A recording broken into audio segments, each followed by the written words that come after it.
Doctor Baba Saheb Ambedkar open university.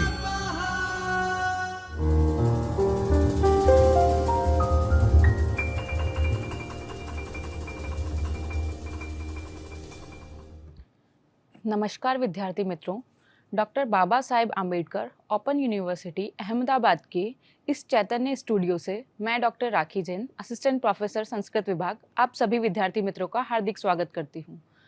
आज हम BA तृतीय वर्ष संस्कृत के पेपर नंबर SKTM 306 व्याकरण, भाषा विज्ञान एवं अर्थशास्त्र, इसका विभाग 1 सिद्धांत कौमुदी कारक प्रकरण के विभक्ति प्रथमा, द्वितीया एवं तृतीया, इस विषय में आज हम अध्ययन करने वाले हैं। इस विषय की इकाई 3 और इकाई 4 का कुछ भाग आज हम पढ़ने वाले हैं। पिछली कक्षा में प्रथमा विभक्ति के सभी सूत्रों का अध्ययन हमने किया, द्वितीय विभक्ति के कुछ सूत्रों का अध्ययन हमने किया था, तो आज द्वितीय विभक्ति के ही आगे के सूत्रों का हम अध्ययन करने वाले हैं। तो शुरू करते हैं यहाँ से।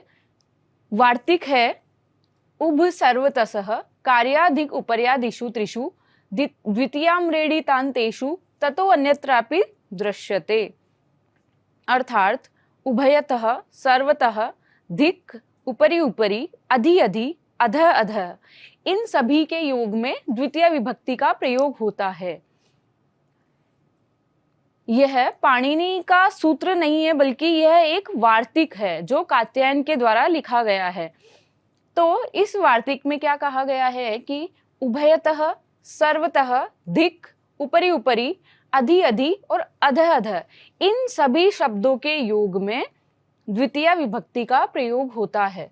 उदाहरण से हम देखते हैं, कृष्णम उभयतः गोपाः सन्ति। यहाँ पर उभयतः शब्द का प्रयोग हो रहा है, इसीलिए यहाँ पर कौन सी विभक्ति का प्रयोग होगा? द्वितीय विभक्ति का प्रयोग होगा। कृष्णम उभयतः, उभयतः अर्थात दोनों ओर, कृष्ण के दोनों ओर, गोपाः अर्थात ग्वाले हैं। इसी प्रकार कृष्णम सर्वतः गोपाः सन्ति, कृष्ण के सर्वतः अर्थात सभी ओर, गोपाः सन्ति अर्थात ग्वाले हैं। यहाँ पर भी सर्वतः के योग में जो कृष्ण पद है, इसमें द्वितीय विभक्ति का प्रयोग होकर कृष्णम शब्द बना। इसके बाद है कृष्णा भक्तम धिक् अस्ति, अर्थात जो कृष्ण के अभक्त है उनको क्या है? धिक्कार है। जो कृष्ण की भक्ति नहीं करते उनको धिक्कार है। यहाँ पर भी धिक् शब्द के योग में कृष्णा भक्तम, इसमें द्वितीय विभक्ति का प्रयोग हुआ है। लोकम उपरि उपरि हरि अस्ति, लोक के ऊपर ऊपर हरि है। यहाँ पर भी उपरि उपरि शब्द का प्रयोग होने के कारण यहाँ पर द्वितीय विभक्ति का प्रयोग हुआ है। लोकम अधि अधि हरि अस्ति ही, लोक के पास पास, यानी लोकम अधि अधि हरि अस्ति, लोक में, लोक के पास में क्या है? हरि है। तो यहाँ पर भी अधि अधि शब्द का प्रयोग होने के कारण जो लोकम है इसमें द्वितीय विभक्ति है। इसी प्रकार लोकम अधः अधः हरि अस्ति, अर्थात लोक के नीचे नीचे क्या है? हरि, अर्थात पाताल लोक में भी हरि है। तो यहाँ पर भी अधः अधः इस शब्द का प्रयोग होने के कारण लोकम जो शब्द है इसमें द्वितीय विभक्ति का प्रयोग हुआ है। आगे भी वार्तिक ही है।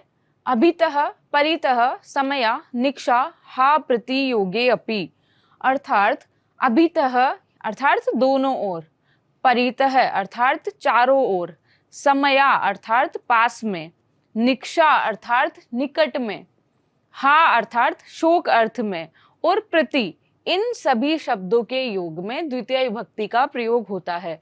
अर्थात अभितः, परितः, समया, निक्षा, हा और प्रति, अपि हमने पहले वाले सूत्र से लिया है, अर्थात इनके योग में भी पहले की जैसे ही द्वितीय विभक्ति का प्रयोग होगा।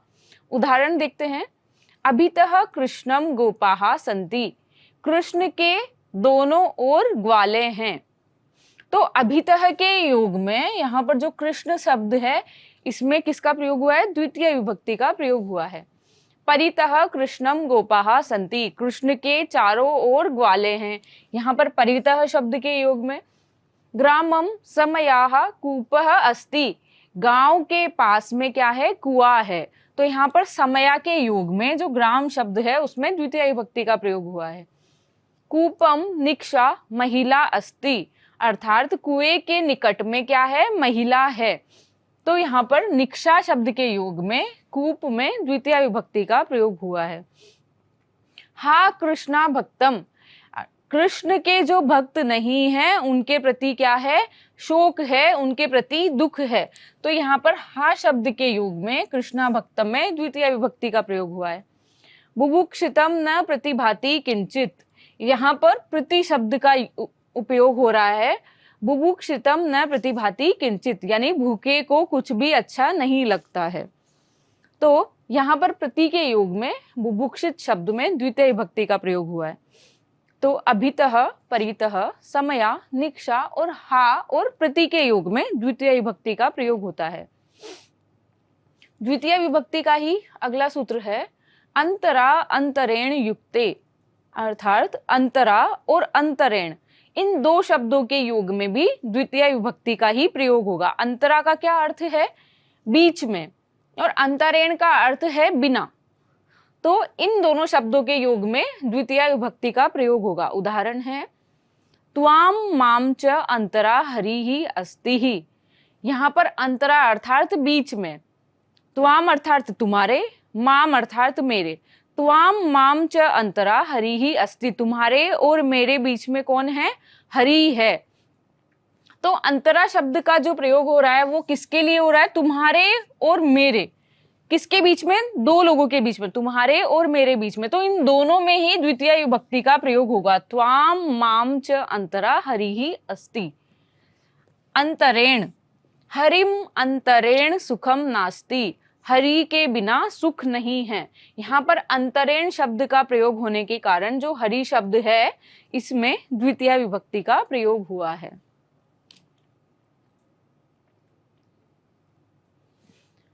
आगे सूत्र है कर्म प्रवचनीयः। यह है पाणिनि अष्टाध्यायी के पहले अध्याय के चौथे पाद का 83वां सूत्र है। यह एक अधिकार सूत्र है जिसका अर्थ है कि कर्म प्रवचनीय क्रियाम प्रोक्तवन्तः इति कर्म प्रवचनीयः। यहाँ पर जो कर्म शब्द का उपयोग हो रहा है वो क्रिया के लिए हो रहा है। यहाँ पर हमें कर्म की जगह क्या समझना चाहिए, क्रिया समझना चाहिए। तो कर्म प्रवचनीय इसका अर्थ है कि जिन्होंने क्रिया को कहा है उन्हें हम कर्म प्रवचनीय कहते हैं। कर्म प्रवचनीय किन्हें कहते हैं, जिन्होंने पहले भूतकाल में क्या कहा है, क्रिया को कहा है। ऐसे शब्द क्या कहलाते हैं, कर्म प्रवचनीय कहलाते हैं। उदाहरण है जपम अनु प्रावर्षत, जप के कारण अर्थात निरंतर जप करने के कारण क्या हुई है, बारिश हुई है। अर्थात निरंतर जप करने के कारण क्या हुई है, बारिश हुई है। तो हमने भूतकाल में कौन सी क्रिया करी, जप करने की क्रिया करी। तो यह क्या हुआ, कर्म प्रवचनीय हुआ। जपम अनु प्रावर्षत, जप करने के कारण क्या हुई, बारिश हुई। इसके बाद का सूत्र देखते हैं अनुर्लक्षणे, लक्षण अर्थात विशेष हेतु या कारण के योग में जो अनु होता है उसकी क्या होती है, कर्म प्रवचनीय संज्ञा होती है एवं द्वितीय विभक्ति का प्रयोग होता है। इसका उदाहरण भी हम आगे देखेंगे।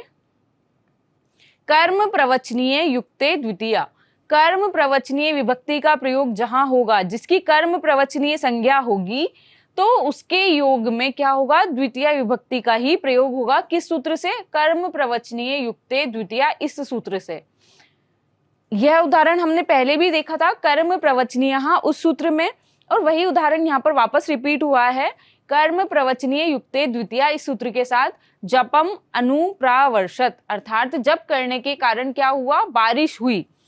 तो हमने पिछले सूत्र में क्या पढ़ा था कि लक्षण या विशेष हेतु या कारण के योग में जो अनु शब्द होगा उसकी कर्म प्रवचनीय संज्ञा हो जाएगी और उसमें क्या होगा, द्वितीय विभक्ति का प्रयोग होगा। तो यहाँ पर जो अनु शब्द है ये कारण के योग में आ रहा है। क्यों आ रहा है? बारिश क्यों हुई, किसके कारण हुई? जप के कारण हुई।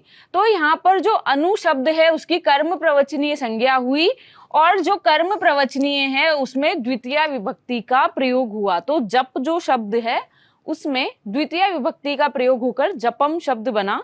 जपम अनु प्रावर्षत, अर्थात जप करने के कारण क्या हुआ? बारिश हुई। आगे सूत्र है तृतीयार्थे, जो पाणिनि अष्टाध्यायी के पहले अध्याय के चौथे पाद का 85वां सूत्र है, जिसका अर्थ है तृतीय विभक्ति का अर्थ द्योतित करने वाले अनु की कर्म प्रवचनीय संज्ञा होती है। यहाँ पर भी अब हमने कर्म प्रवचनीय अधिकार सूत्र पढ़ा था, इसके आगे जो सूत्र होंगे उसमें कर्म प्रवचनीय संज्ञा होकर ही द्वितीय विभक्ति का प्रयोग हो रहा है। तो यहाँ पर क्या कह रहे हैं कि तृतीय विभक्ति का अर्थ द्योतित करने वाले अनु की कर्म प्रवचनीय संज्ञा होती है। अर्थात जहां पर कोई पंक्ति हम कह रहे हैं तो वहां पर तृतीय विभक्ति का अर्थ हमें वहां प्रतीत हो रहा है कि वहां पर तृतीय विभक्ति होनी चाहिए थी, लेकिन वहां पर अनु शब्द आ गया। अनु शब्द के योग में उसकी कर्म प्रवचनीय संज्ञा होकर द्वितीय विभक्ति का प्रयोग होता है, जो हम एक उदाहरण से देखते हैं। नदीम अनु अवसिता सेना, नदी के पास में सेना रह रही है, अर्थात नदी के किनारे पर सेना का निवास है, सेना वहां पर रह रही है। तो नदी के साथ सेना रह रही है, यहाँ पर उच्चारण करने पर तो हमको ऐसा लग रहा है कि यहाँ पर के साथ, साथ के योग में, सह के योग में तृतीय विभक्ति का प्रयोग होता है, लेकिन यहाँ पर अनु शब्द का प्रयोग होने के कारण जो तृतीय विभक्ति का अर्थ द्योतित करने वाला जो अनु है उसके योग में यहाँ पर जो नदी शब्द है उसकी कर्म प्रवचनीय संज्ञा होकर यहाँ पर द्वितीय विभक्ति का प्रयोग हुआ। नदीम शब्द उपयोग में आया। नदीम अनु अवसिता सेना, अर्थात नदी के पास में सेना रह रही है। इसके बाद है हीने। हीन अर्थ में भी अनु की कर्म प्रवचनीय संज्ञा होती है तथा द्वितीय विभक्ति का प्रयोग होता है, जिसका उदाहरण है अनु हरिम सुराहा। यहाँ पर जिस अनु शब्द का प्रयोग होगा, अगर हीन अर्थ में अर्थात नीचा दिखाने के अर्थ में अगर अनु शब्द का प्रयोग हो रहा है तो उसकी कर्म प्रवचनीय संज्ञा होगी और वहां पर द्वितीय विभक्ति का प्रयोग होगा। अनु हरिम सुराहा, जो सुरा यानी जो देवता है वो कैसे हैं? हरि से अनु यानी हीन है। देवता जितने भी हैं वो क्या है? हरि से हीन है, हरि से नीचे है। तो यहाँ पर हीन अर्थ में अनु की कर्म प्रवचनीय संज्ञा होकर जो हरि शब्द है उसमें द्वितीय विभक्ति का प्रयोग हुआ है। इसी प्रकार उपो अधिके च, अर्थात अधिक और हीन अर्थ में उप की कर्म प्रवचनीय, यहाँ पर है उप शब्द की कर्म प्रवचनीय संज्ञा होगी और वहां पर भी द्वितीय विभक्ति का प्रयोग होगा। कैसे होगा? उप हरिम सुराहा, अर्थात जो यहाँ पर पहले हीन अर्थ बताया कि उप हरिम सुराहा, जो देवता है वो हरि से हीन है, यहाँ पर अनु शब्द का प्रयोग ना करके उप शब्द का प्रयोग किया है। इसी कारण यहाँ पर हीन अर्थ होने के कारण जो हरि है उसमें द्वितीय विभक्ति का प्रयोग हो रहा है। यहाँ पर अधिक शब्द अधिक अर्थ के लिए कर्म प्रवचनीय संज्ञा नहीं होती है, केवल हीन अर्थ में ही उप की कर्म प्रवचनीय संज्ञा होती है। इस सूत्र से अधिक अर्थ में सप्तमी विभक्ति का प्रयोग होगा, जो हम आगे आने वाले सूत्रों में पढ़ेंगे। अभी के लिए इतना याद रखना है कि उप हरिम सुराहा, यहाँ पर हीन अर्थ होने के कारण उप की कर्म प्रवचनीय संज्ञा होकर जो हरि शब्द है उसमें द्वितीय विभक्ति का प्रयोग हुआ है। तो विद्यार्थी मित्रों, आज हमने द्वितीय विभक्ति के कर्म प्रवचनीय संज्ञक सूत्रों का मुख्य रूप से अध्ययन किया कि कर्म प्रवचनीय संज्ञा जहां होगी वहां पर द्वितीय विभक्ति का प्रयोग होगा। आगे आने वाली कक्षा में हम द्वितीय विभक्ति के ही आगे कुछ सूत्र बचे हुए हैं उनका अध्ययन करेंगे। तब तक के लिए विद्यार्थी मित्रों, नमस्कार।